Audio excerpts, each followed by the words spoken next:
Hola, mi nombre es Carlos Ernesto Martínez, soy parte del equipo 6 y vamos a presentar nuestra dinámica de grupo acerca de la historia del transistor. La historia de los transistores comienza mucho atrás de su invención, ya que se tuvieron en cuenta múltiples principios que se consiguieron para poder llevar al desarrollo, ahora sí, de la pieza. En 1833 se documenta la primera observación de un semiconductor. Si bien el término semiconductor fue utilizado por primera vez en 1782 por Alessandro Volta, la primera observación del efecto producido fue realizada por Michael Faraday. Faraday se percató de que la conductividad eléctrica en el sulfuro de plata aumenta a medida que aumenta la temperatura, de forma opuesta a lo que ya se conocía con los conductores metálicos comunes como el cobre. En 1874 se descubre el efecto de rectificación. Ferdinand Braun descubrió que un cristal de galena permitía el flujo de corriente en una sola dirección, un efecto conocido como rectificación. Este hallazgo no tuvo ninguna aplicación práctica de forma inmediata, pero se convirtió en un fundamento para las rayas de cristal en el siglo XX, llevando luego a que Fleming inventara la válvula de oscilación unidireccional. En 1901 aparece el primer uso de cristales de galena para detectar ondas electromagnéticas. Jagadish Chandra Bose demostró el uso de cristales de galena para detectar ondas electromagnéticas y presentó una patente en 1901 para un rectificador semiconductor. Greenleaf W. Pickard mostró miles de minerales entre 1902 y 1906, obteniendo buenos resultados con cristales de silicio y patentando un detector de contacto puntual de silicio en 1906. Posterior a esto, fundó la primera empresa de comercializar detectores de radio de cristal.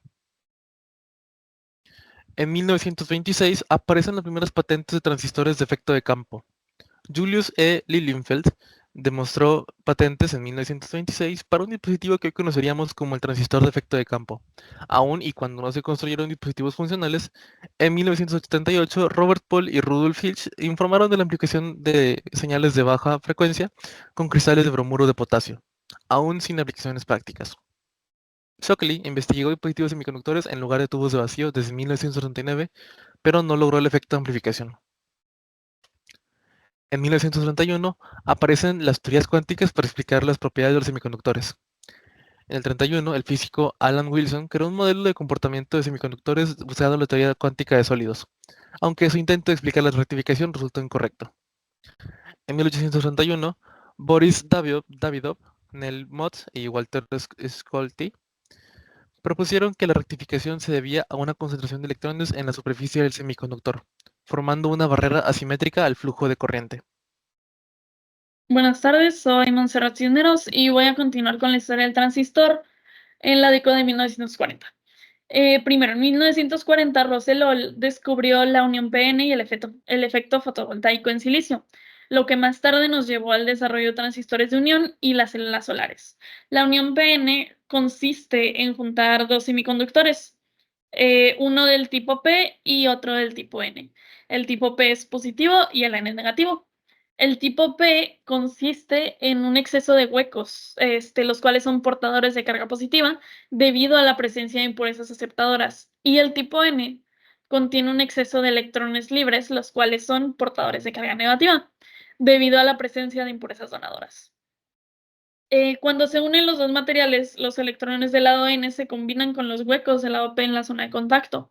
Esto crea una región sin portadores libres, conocida como la región de depleción. Esta región crea un campo eléctrico interno que impide que más electrones y huecos se combinen. Existen dos formas de funcionamiento de esta unión, las cuales son polarización directa y polarización inversa.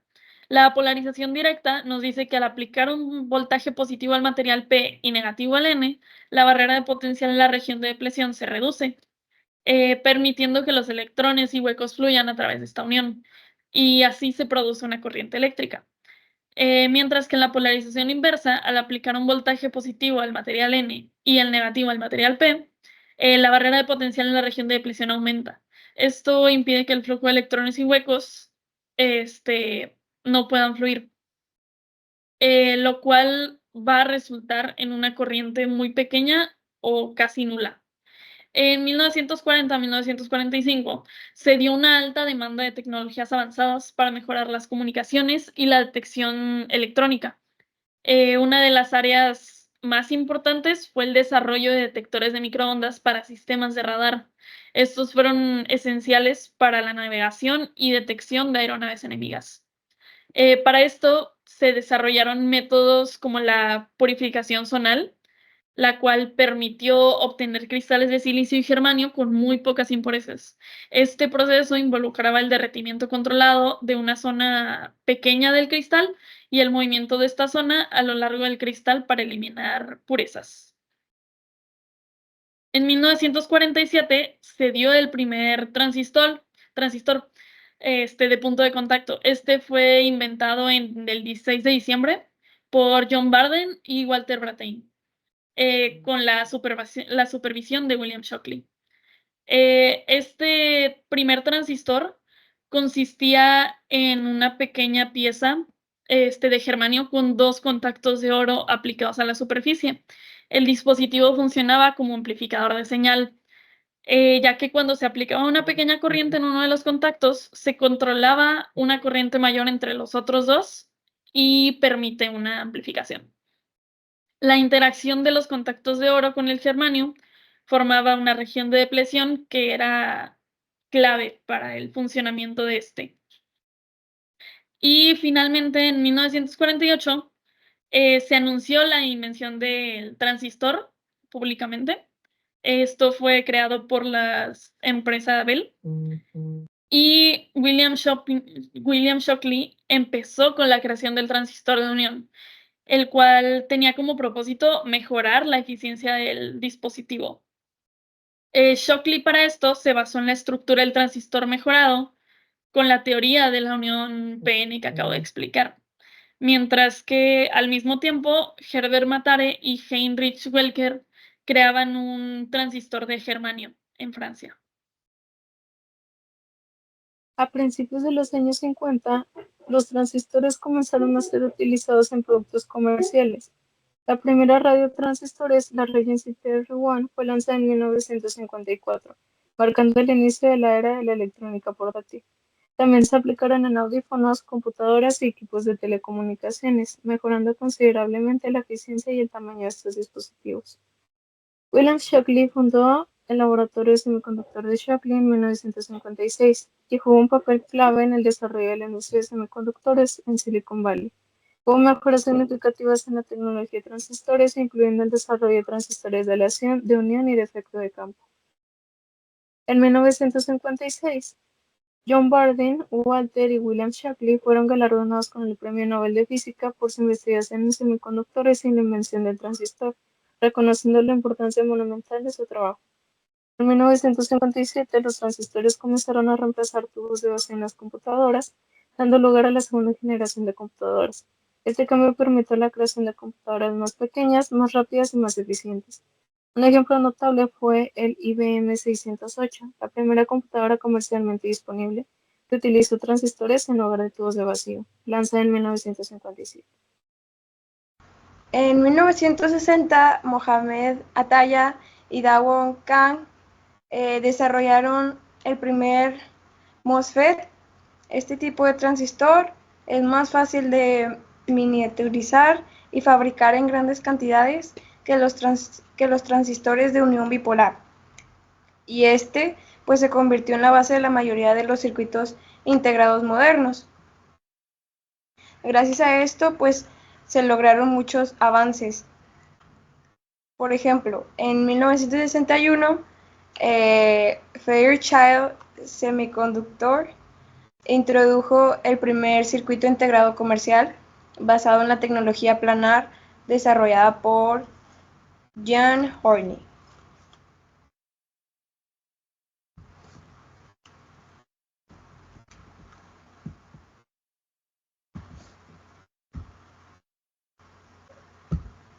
Luego, en 1963, Robert Noyce y Jack Kilby perfeccionaron su diseño de circuitos integrados. Noyce desarrolló el proceso de fabricación planar, mientras que Kilby creó circuitos integrados monolíticos en Texas Instruments. En 1968, La fundación de INET por Robert Noyce y Gordon Moore impulsó el desarrollo de circuitos integrados más avanzados y aún más complejos. Regresando un poco en el tiempo, en 1965, Gordon Moore, que fue el cofundador de Intel, formuló la ley de Moore. Observó que el número de transistores en un circuito integrado se duplicaba aproximadamente cada 2 años. Y bueno, esta observación dio el desarrollo y la planificación en la industria de los semiconductores.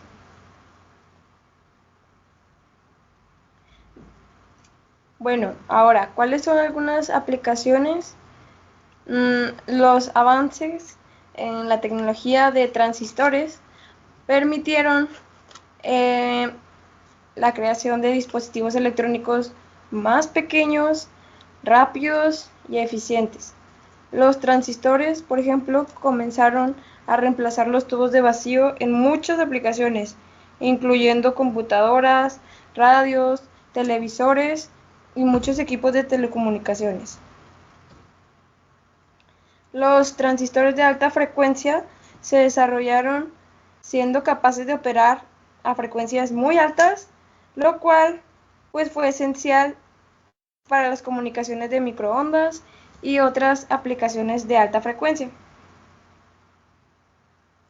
Todos estos avances, fueron fundamentales para la evolución de la tecnología electrónica y la informática. En la década de los 60 fue un periodo de innovación y mucho progreso, que sentó las bases para la revolución digital de las décadas siguientes. Gracias.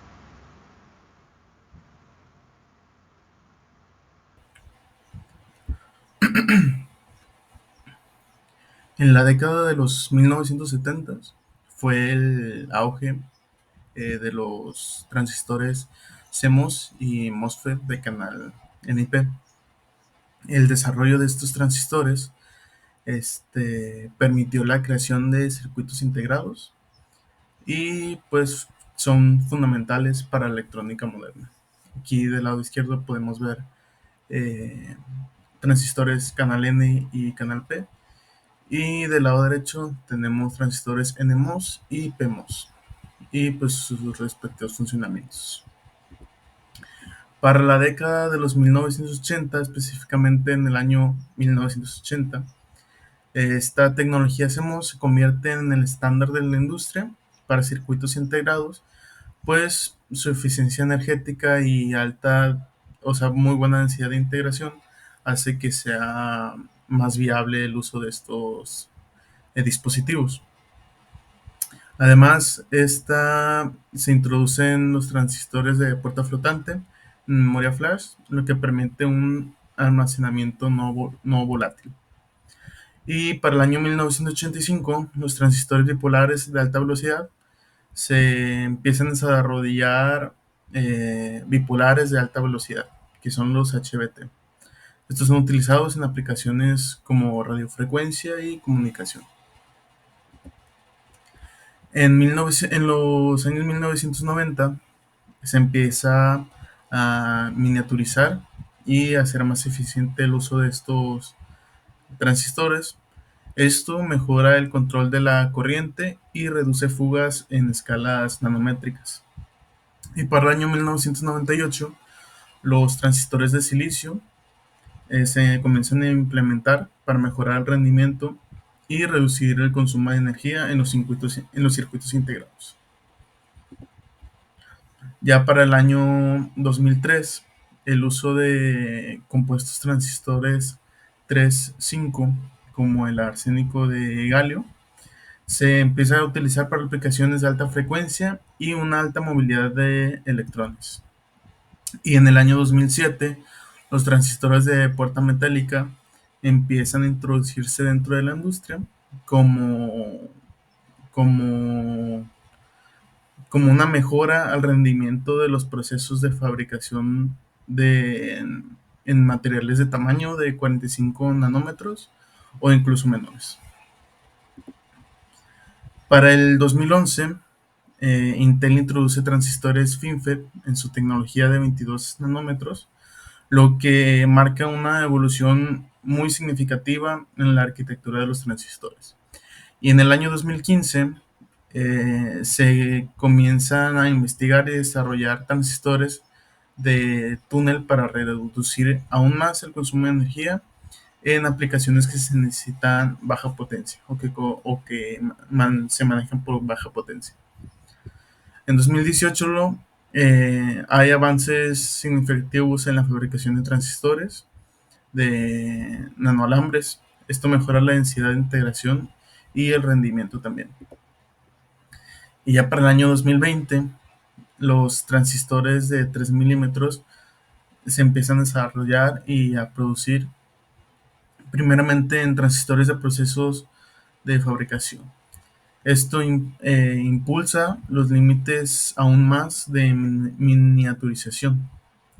Y para el 2003 se introducen transistores Gate-All-Around FET o GAA-FET o GAA-FET en procesos de fabricación ya más avanzados. Esto mejora el control electrostático y reduce las corrientes que se puedan fugar. En la actualidad está en una continua investigación en transistores basados en materiales bidimensionales, como lo puede ser el grafeno y el disulfuro de molibdeno.